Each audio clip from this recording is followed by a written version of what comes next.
Can Catria still get it done? And what about these other behemoths of the past we're going to go over? We're going to talk about builds and damage analysis and different places to use these. I have had so much wonderful feedback from all of you, and I appreciate it. I just wanted you to know I am trying to incorporate as much of it as I possibly can. Okay. This is all the new stuff. I'm going to focus in on the things that matter to us. Celestial Form and Attack Speed Hold Guide are going to work into the builds that you're about to see. Other than that, though, these are going to be things that work into our future, but not our present. Let's talk about Catria, though. You look radiant. As do you. Here's the thing about Bridal Catria. Triangle Attack is still good because Brave is still good. I mean, that is one of the most powerful things in the entire game. We do have Erica Ring, and I hear that over and over and over again, but the fact is that can be on one unit, whereas Triangle Attack can be on multiple units. It means that this is still a very, very powerful unit. As far as Aether Raids goes, she has moved more towards offense, but a lot of the new skills that have come out have really benefited her. Detect and adding any sort of mid-phase player debuff is incredible and very, very good. But also, melee flyers have just gotten a ton of things in general. If we're looking at Arena Assault, this unit was designed to take some of the most annoying content in the game, which was saves at the time, and make it a little less, annoying. She can do that in Arena Assault right now with a lot of the very bulky armors, as long as you have a good enough nuke. The thing is, especially ranged nukes really can't get a hold of the Erica Ring, and it's harder for them to get Brave. And so this is a unit that can really, especially in conjunction with nukes with the Lin Ring, can do a lot of good for you there. And in Resonant Battles, which is one of my favorite modes, to be completely honest, she increases your score and is also a good unit there. As far as the different events, SDS is just hard. Most of the Formas you're going to see really don't belong in SDS. You've got to understand that the meta in SDS has about 20 units are the meta there, and that's it. It is very hard to revamp a unit and get it in there. There are some folks that have done that. Normally they're rank 1 players who are very, very good at what they do, but in other things, limited hero battles, which I've kind of lumped into events here, Shadows of Valencia has a very small cast, and I regularly use this unit in the limited hero battles to help me out there. For just a quick reminder of the weapon, the biggest thing you're getting is Triangle Attack, but you also get orders, so folks can warp within one space of a unit within 2 spaces. But Triangle Attack, review, you need 2 units with Triangle Attack to be able to do Triangle Attack. What that means is this unit is going to want to be clumped up with their friends. The Harmonic skill has Desperation. That's probably the biggest thing. It also has Resonant Blades and, of course, a guaranteed follow-up. All of that is nice, and it's not bad for a Harmonic skill. We've certainly seen worse. Let's get into the builds, though. So these are the completely optimized builds where I've gone sky is the limit with one exception here, and we'll talk about that. The first one I want to talk about is the nuke build, and where I see this one being used is if you have the other stuff and you want to use this unit in Resonant Battles more. In Resonant Battles, speed, defense, detect is just not going to help you out that much. Whereas this build is going to really maximize how hard you hit. Celestial Form is going to be my suggestion, period, for what you get for this unit. It is only available to melee flyers and is really a very good special. Past that, though, I mean, Blue Skies, Potent Assault, Deadly Miasma, you've seen all these before. Like, this is maximizing damage along with attack speed prime, and particularly since she already gives out orders and triangle attack, it is very, very easy to get that prime skill going on this unit. For the most part, though, we're going to be talking about this support build. Now, this is the 100% optimized version of this. I do still like Blue Skies on this because it also gives you Canto, which is very nice on this unit. Speed, Defense, Detect is one of the best support B skills in the game. The best support skill in the game right now is Favor, though. and that is not out for this unit yet. It would be my suggestion if it was. Everything else would actually be the same, and that's what I would suggest you be getting. You know how they do this. They do this on purpose. Attack speed hold guide, though, creates a lot of mobility for this unit and the team around it, and is really a nice addition to how this unit works. The last thing there is a link skill. I have included in here, if you just wanted to max this unit out, Crux Echo. I went back and forth. You can actually do Crux Echo, or if you had another one, you could do the Tumultuous Echo, which is basically Brutal Tempest, but in the X skill.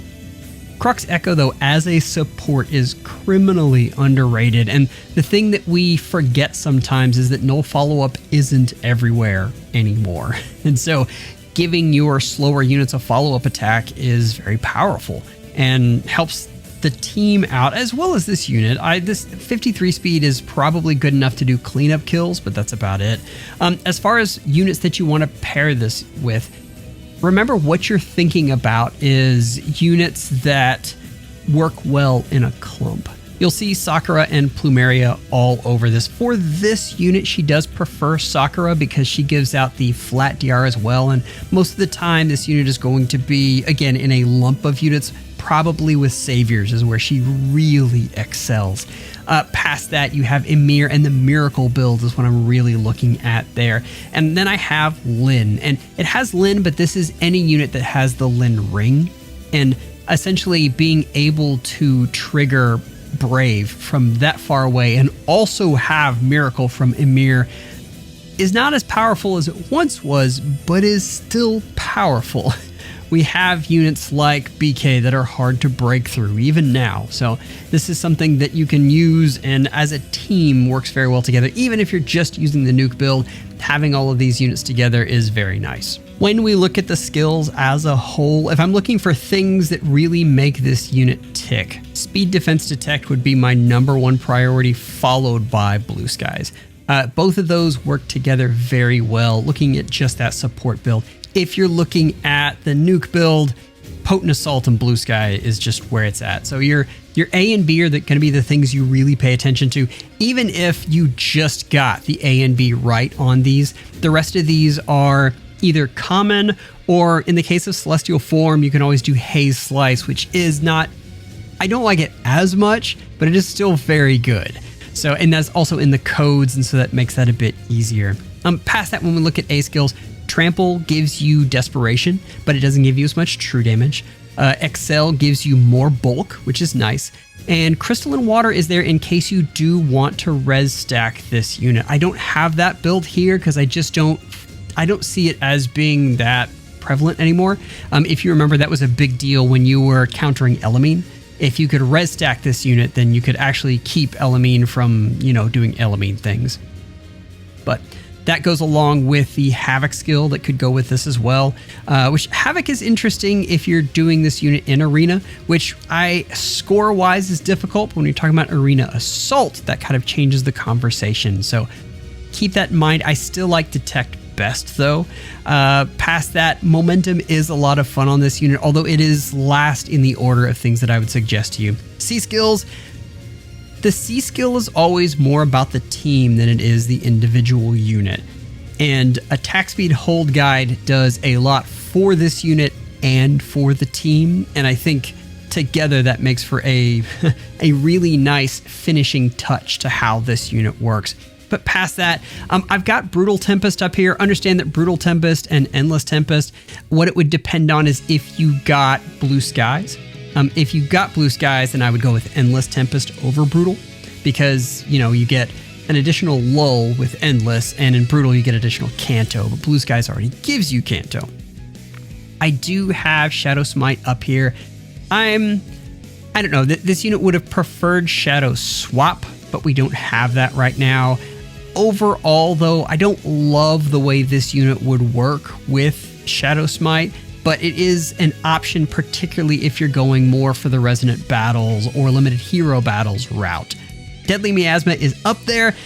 It's probably my least favorite. I know I have it as a recommend for the melee nuke. The thing is, it still is the maximum amount of damage you can get out of a C skill, damage support. And so I do have it up there, but I'll be honest, I would really prefer, like, that is my order of preference, and that's actually for each of these builds. I have 2 Shadows of Valencia desk mats to show you, and these came out so good because the art from Shadows of Valencia was just phenomenal. Go check those out in the store. The link is right above my head. Let's get back to the episode. I want to run through damage analysis, and I know this isn't great, and understand that's okay. Where you're going to be using that build is in limited hero battles and resonant battles, and those are 2 very different modes in regards to the bulk that the enemy has. So this isn't important, but I wanted to make sure this was clear. This unit doesn't have any true damage from their weapon, and that is harmful to how they work. A lot of the newer units come out with about 25 true damage, so keep in mind what you're looking at there would bump it up to almost 50. And that's a big difference. You're seeing a difference between being red and being in the green. Now, Wedding Bell Axe has a lot of other supportive things that I wouldn't get rid of, even in the modes where you are going to be taking this unit out and actually, smacking things. But yeah, that is something to keep track of.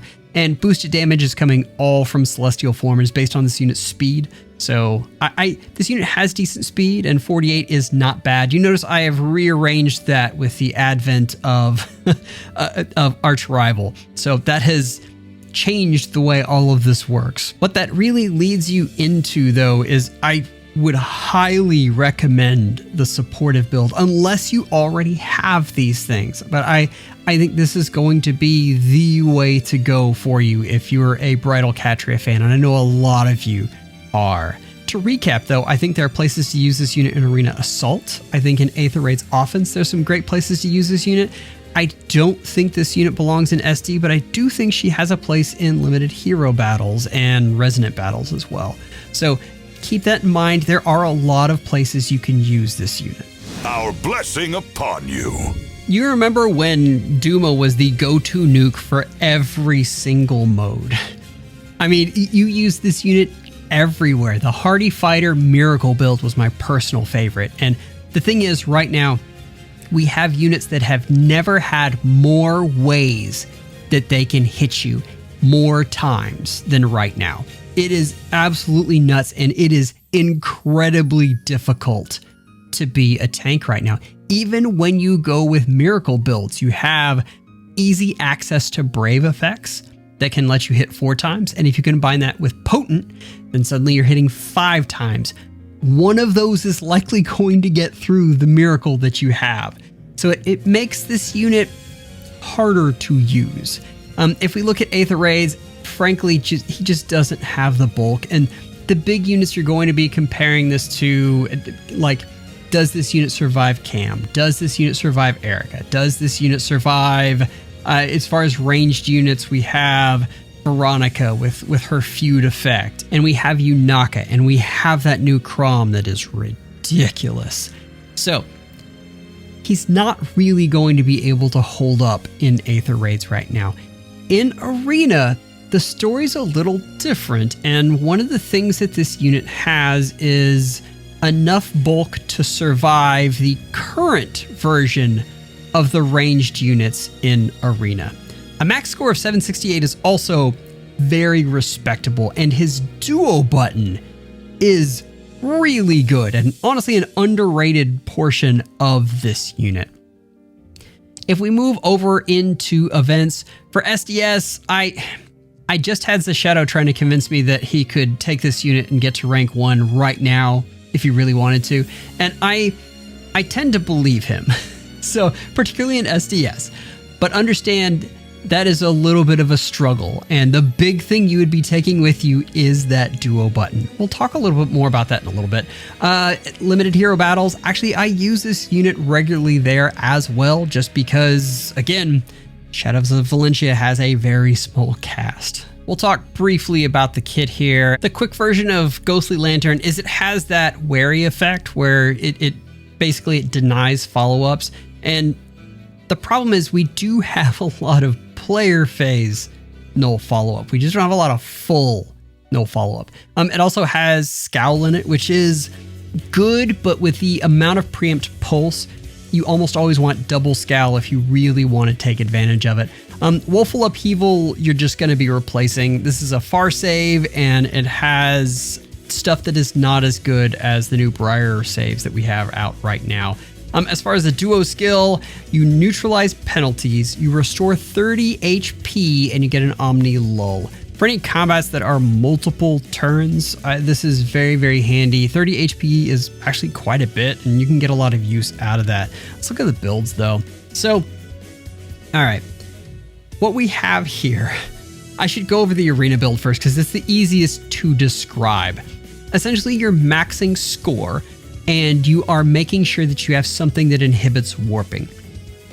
Those two things alone make this unit worth taking into arena. I'm not kidding. Like, that is incredibly valuable and takes a lot of the annoyance out of the way that that mode works right now. Just remember that you do need high Dragon Wall to max score, and honestly, as is, this unit can tank some of the ranged threats in that mode. Not all, but some. Over to the Far Savior. Now, this is me trying to make this unit usable as a Far Save again, which is difficult.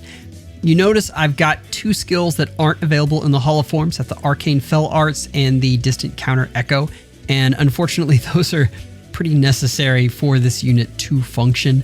Diluvial Boost adds an extra bulk. Shield Fighter, though, is the thing that you really want to pay attention to. It is not as good as it used to be because, again, we have so many ways to get multiple kills. If you think back in the day, having that wary effect and keeping units from hitting so many times meant that with Shield Fighter or Hardy Fighter at the time, was a lot more effective. And as the meta stands now, it is much more difficult to use. But this is still the bulkiest that this unit gets because Shield Fighter does an incredible amount of damage reduction. As far as the skills for this unit, this was probably the hardest to sort through. And the problem is there are so many different things you can put on this unit, and none of them jump out as the absolute best. It makes things a little bit confusing. What I will break this down to, for the Far Savior build, remember this is going to be Aegis Shield Fighter. And so I am taking Dragon Flame because it's the rarest special, and I do think it has a lot of value, even though that is based off defense, and this unit has higher res than defense. But the big thing you want to make this work is Shield Fighter. And if all you get is Shield Fighter, then you have something that will function. The next piece to that is going to be the Attack Defense Briar Far Save. And that is, honestly, the Briar saves in general are the best we have right now, as far as just pure savior shenanigans. That is the best we have. Past that, Obstinate Breath, I flop that out for the nearest inheritable. I go back and forth whether I like that or Ghostly Lanterns. If you're going to be using this as a Far Savior, you're probably really trying to get one of those arcanes to put on there, though, and that's just that. The other things, we talked about the A skills. Stronghold is interesting just for pure defense. The fact that you neglect penalties is actually very, very valuable. Scowl is... we almost need a Scowl 5. I know that's bonkers, but we need that skill to do something else, and it doesn't right now. But my favorite is definitely Diluvial Boost, and you can do a Crystalline Water if you just want to stack all the res on this unit and have some shenanigans there. It is my least favorite of the A skills, though. For the specials, we talked about Dragon's Flame. Ice Wall is... it's interesting. This unit can do that. My preference there, though, would be Armored Flow. Be on the lookout if you do use Armored Flow. You'll want something like the Fallen Alliers give you that lets you proc the damage reduction version of that more than once. It makes the unit a lot bulkier. The B skills are where things get weird. I don't think Scowling Fighter has enough to it. And I'm kind of the same way with Counter Fighter. The two don't really go well with this unit. But it's not to say that they're bad. And if you wanted to put those on there, I couldn't argue with you. But if you're going for bulk, I really think you're going for Shield Fighter. And we talked about High Dragon Wall. If you're using this unit in Arena, this is a must-have B skill. The C skills get a little more interesting. We talked about the Briar Far Save, and you'll notice I said that was my favorite, and then I have it as second in the list. The thing is, as a pure savior effect, it is my favorite. But having higher ground and being able to deny warping is just so powerful. And I mean, this is, in before they start giving us air superiority, but for every unit, and just pass goes rampant all over the place. But essentially what that divide is going to be is, if you want to use this unit in Arena, then definitely higher ground. If you want to use this unit anywhere else, the attack defense Briar Far Save is going to be the way to go. I do have Breath of Life here, and I know probably you're raising your eyebrow at that. One of the things you can do with this unit, because they have such high res, is you can actually pair them with someone like Ecthenir. Well, not someone like Ecthenir. Ecthenir. So what he does by making this unit a magical Far Save is he frees up that C skill to have other things there. For instance, Barricade, as a pure, as how much it benefits this unit, is better than higher ground. But, it doesn't have the save thing in there. So if you're not using Ecthenir, then you want higher ground or Briar Far Save. But understand those are options and things that you can try out with this unit. I wanted to show a little bit of analysis on that tank build there. And the thing I really want to point out, so the flat DR is 27, and I know that's supposed to be just flat DR, but I wanted to make sure, the damage reduction from Aegis right there counts twice because of Shield Fighter, and so basically it's 25% of their damage. And remember, that does affect true damage as well. As long as this unit has Shield Fighter active, he's doing just fine. The problem is that third hit, where it isn't active. A lot of the units are strong enough that they're just going to blast right through this one. It's going to be ugly. So if you can keep the unit from having a third hit, you're fine, but 27 is not really enough to hold up to all of the insanity that is the nukes that are out right now. As far as true damage, 15 is really not going to get you anything. So there's a debate.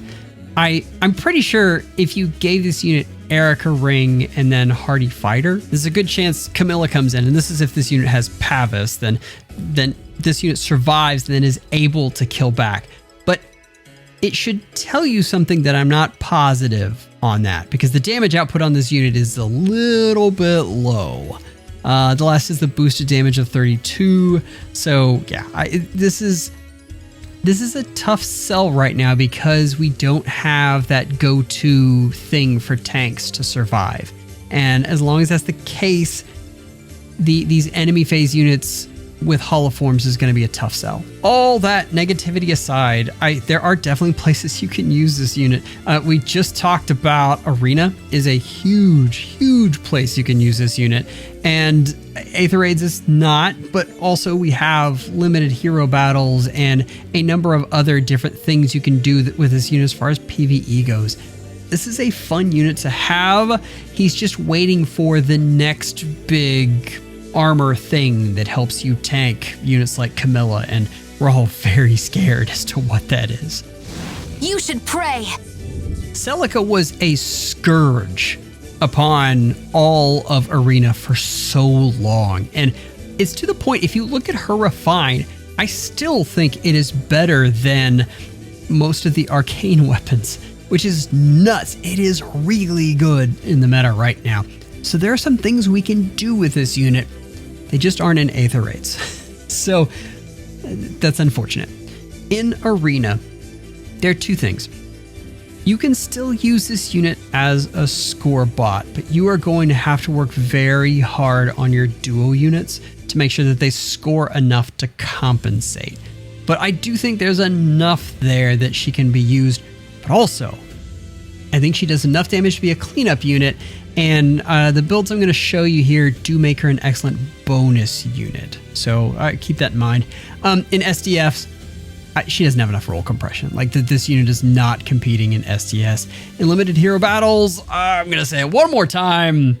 Shadows of Valencia has a very small cast, and so you'll take whatever you can get. And I regularly use this unit as one of my go-tos for limited hero battles. So quickly with the weapon, you have special acceleration, preempt pulse, some stats, and true damage equaling 25% of the foe's res is the big thing you want to pay attention to.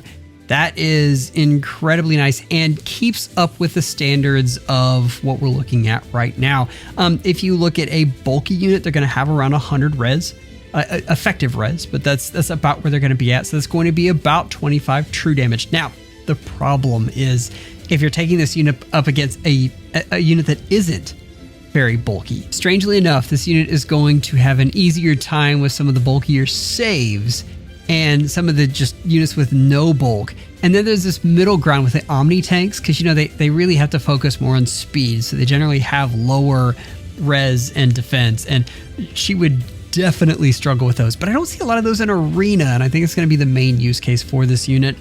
As far as Soul of Sophia 2, it's okay. No follow-up, Desperation, Piercing, all of those are solid. We just, for nukes, I want true damage. Just true damage all the time. Give it all to me. That is the #1 indicator of success for nukes right now. And because she doesn't have it, it means I have to look elsewhere. Okay, we'll talk about the AoE nuke here, because you notice for 6 months to a year, I haven't really put up AoE nukes. And the reason is they haven't been strong enough. There has been so many things that have put a stop to how they work that I haven't been putting them up as useful, because honestly, they're not breaking through anything. Crom has changed that. With his support, for instance, stopping Miracle, that's a big deal, but also just in the favor skill and adding true damage through that. That has really helped these units a ton, and I think this is a very viable way to use this unit in something like Arena Assault. 74 attack is not the best in the world, but it's also pretty decent. If you're wondering why I didn't do Life and Death on the Seal slot, it's because I needed enough HP to get the full effect out of Resonance, which the threshold for that is 51. So I needed to be above that, which required the Squad Ace BS skill. But the other thing to notice is Fatal Smoke 4. If you have Crom with her, then you can go another direction there. And actually, the Times Pulse Edge that you're seeing on the other one is probably my recommendation. I've said this a couple times, but I'm just assuming that you're getting enough cooldown on this to get Blazing Light ready. That is something that whatever team you're on, you're magically getting that. So understand that is an assumption and something that you would have to accommodate if you went with this build. The Arena build is something I really enjoyed. Now keep in mind we don't have Piercing from Resonance, and so I had to get it out of Magic Light. I tried to do a Res build and then do Havoc and Frost Moon to really bump everything up and get Piercing as well, and that didn't quite work for this unit. She just doesn't get enough res. But Slice with Sparrow, Speed Res Lull Finish, which kind of flew under the radar because no one summoned on that unit, but is really a pretty good B slot, especially for things like Arena, where you still, to this day, have a lot of visible buffs just because of the rallies there. Times Pulse Edge gives you the most cooldown and an additional attack and speed. So excellent, right? And the last thing I have on there, and if you have invested into this unit enough to get them up +10, and if you are still using this unit as your Arena score bot, you should get this girl Sly Echo. You really should. You'll be happier with how she works. If you are not that person, all you have to do is put a line through that, and the rest of the build will work just fine as either a bonus unit, or if you're using this unit more as a throw-in support. But if you're a die-hard Celica fan, she loves that Sly Echo. We talked about best friends with Crom. Marissa is another unit that people forget exists, and I don't understand because she is incredibly powerful with giving out Brave at a distance. That is, I mean, letting this unit hit more times is just good. You throw Detect on there, and that she also puts out Exposure on the other team. It's fantastic. And the last there, Plumeria, and the amount of damage that she's going to allow you to do along with that extra action.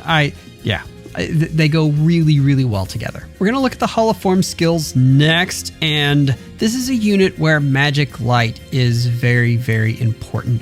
But understand the way that Holoforms works right now. It has never been easier to get the right special. Once you get into the tier 25 or interval 25, whatever they're calling it now, you are getting only those tier 4 very high skills. And so there are very few specials to cycle through, and you are almost certainly going to be able to get one of those easily. Past that, on the arena build, Slice with Sparrow is very good for this unit. I'm waiting for the next iteration of it. I'm waiting for the blue skies for, all of the other units, and we don't have them out yet. Slice with Sparrow right now, though, for my money, is the best that you can get.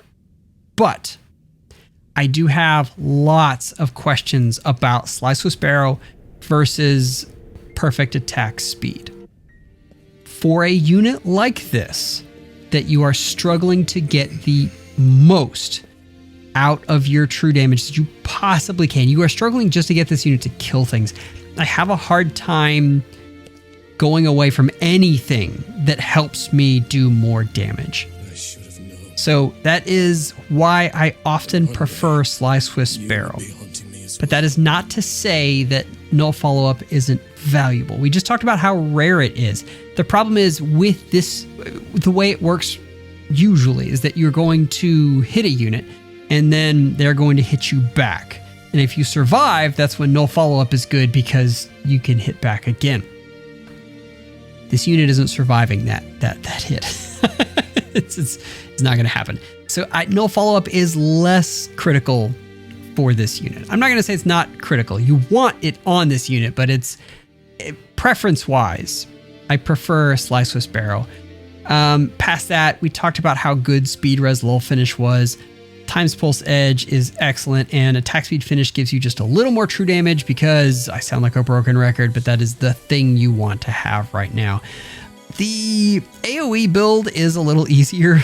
The thing that you want Resonance, and you want Verge of Death. And past that, I mean, Magic Light is nice, but it's not really what you're going to be using in the end now. If you get those two skills, you can make everything else work. We talked about Fatal Smoke. If you are using this unit in conjunction with Chrom, you want to switch back over to Times Pulse Edge, and it lets you get that AoE proc easier. So depending on what team you're going to put her on, you may want to put Times Pulse Edge instead of Fatal Smoke, just flat out. When we're looking at the damage analysis for that arena build, you can see flat DR is atrocious at 7. Like this unit is just going to disintegrate if someone breathes on her wrong. True damage at 55 though is really respectable. And this is what I'm talking about with having this unit as a cleanup unit or as a bonus unit. You are going to be able to get kills with her. And as old as she is, that is really what you're hoping for, period. So understand that the damage analysis helps, but it is not the whole picture. For instance, I have 0 boosted damage, but Magic Light treats the defense and res as if it's cut by 50%, and that can help with damage just in general. So understand that this is a guideline, but it's not the whole thing that you're looking at. The thing you want to take away from this, though, is that this is not an elite destroyer, but can definitely smack things around that aren't top tier. This one is down a little more to personal preference. I think the AoE build is very usable, and if you are going to be using this unit more in Arena Assault type setting, I think that's the way you're going to go. I also think that's nicer in the limited hero battles stuff. You're going to have much fewer units that are resistant to AoEs there. If you are using this unit as a bonus unit or in Arena proper, then this is the build. And for me, most of the time when I use this unit, it's going to be as a bonus unit. And so this is the build that I will be going for. But understand, either of those is a good choice. But just know that this unit is probably not going to show up for you in Aether Raids. Really stick to Arena, Limited Hero Battles, a lot of the other events. SDS, AR, you're really not going to want to be there too much. How dare you? So we come to our preference weaponless unit here, and right off the bat, this unit is not going to be used in Aether Raids, and mostly you're not going to see this unit in SDS. I've seen some pretty crazy stuff. Like we had it last time in the unit review. We saw some revamps that were a lot of fun there. What I'd really focus on though is Arena Assault, and I do think she is very usable in that mode, specifically when you talk about, and we'll look at it in just a second, that AoE build. So understand that is something you can do with this unit, and for a very specific reason. Let's look at just the builds, and the biggest thing, and I've got, this is on that AoE nuke, I've got 2 skills that are not in the main pool, in Arcane Medusa and Tempo Echo. That would have to be 2 different inheritance. This is if you really love this unit, understand that. But the thing about Arcane Medusa, and that's going to be key to making this build work, to be completely honest with you, because the true damage from Arcane Medusa does take into effect with AoEs. And that is something that is exciting if you are someone who loves Hestia. I did look at the difference between Crystalline Water and Sly Mirror, and the thing that I kept running into is I was running under the threshold that I was comfortable with actually triggering attack speed havoc. So I want those debuffs on the opponent, and if I can't get them, then that's a problem. So that is why I'm picking Crystalline Water over Sly Mirror there. Attack Res Havoc has true damage in it and also has support. It's these new hybrid skills that just try to do everything. And then we talked about it before with Fatal Smoke.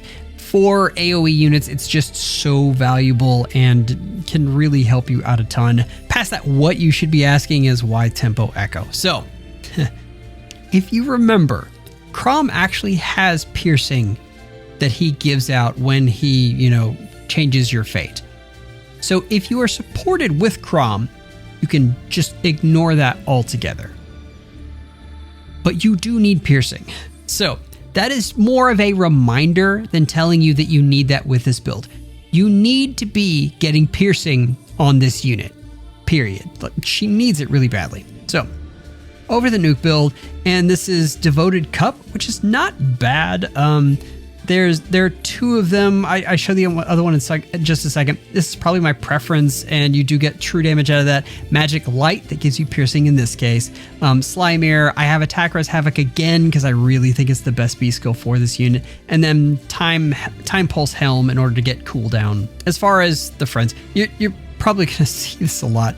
Crom, Marissa, and Plumeria. I mean, if you're supporting a unit with those 3, good things are going to happen for you, probably not for the opponent. Let's go over the Hall of Form skills though. I have fewer options for the skills here, but more options for the specials themselves. Frost Moon, you remember, does have piercing, and I'm kind of a fan. I like that one a lot. Ice Wall does not, but is easier to proc because it doesn't have a res condition. Magic Light has piercing, doesn't have boost damage, but does have Luna in it. So those are the differences there. It depends on what you're wanting to get out of this. As far as the A skills, Sly Mirror, Crystalline Water, depends on which build you want. For the B, you can make Resonance work. You can, it's not a bad skill, but you want Havoc. It doesn't really matter which one, that depends more on what team you're going to put this unit on, but Havoc is really, this unit was made for Havoc. Just flat out. As far as the C's, now this is Time Pulse Helm, which gives you attack res as opposed to the Time Pulse Edge, which gives you attack and speed. I've got Fatal Smoke up there. We talked about that. I put Silence Ward here because it's very rare and it takes 4 inheritance slots. It is supportive, but it isn't very good at supporting right now. The problem is you have to be within 2 spaces of a unit to get it to work. and a lot of units punish you for being within 2 spaces of an ally as far as nukes go. So that gets tough. If you have a specific thing you want to plan for, I would get it on this unit. If you don't just get it because it's rare and it takes 4 inheritance slots. I think you really have to plan for where you want to use it. I don't have the damage analysis on this because for AoEs it kind of breaks down. It's not very good at looking at how AoEs work. The problem is that really relies on how many counters the opponent has. You know, do they have AoE reduction? Do they have miracle? There's a lot of other pieces there. But this is the setup for that build. And again, I think Arena Assault is really where this unit is going to shine. And if this is your favorite, I think this is a great way to use that unit. It has gotten harder and harder to speculate who's coming because they switch units around so much. But there's a very real possibility that we get a Forma Sigurd next month. I don't need to tell you, this unit, I know this unit has fallen off, but they're still very good in a lot of different ways. So just know that this is something to keep an eye on because, wow, that would be the second emblem they're giving out. And I like the trend. Let's see if we can keep that up. If you would like to know more about the CYL units and their refines and how I think they all rank with skill inheritance, I have that linked right here. Go check that out. Members, you are amazing. Take care and schedule an appointment with your FEHologist real soon.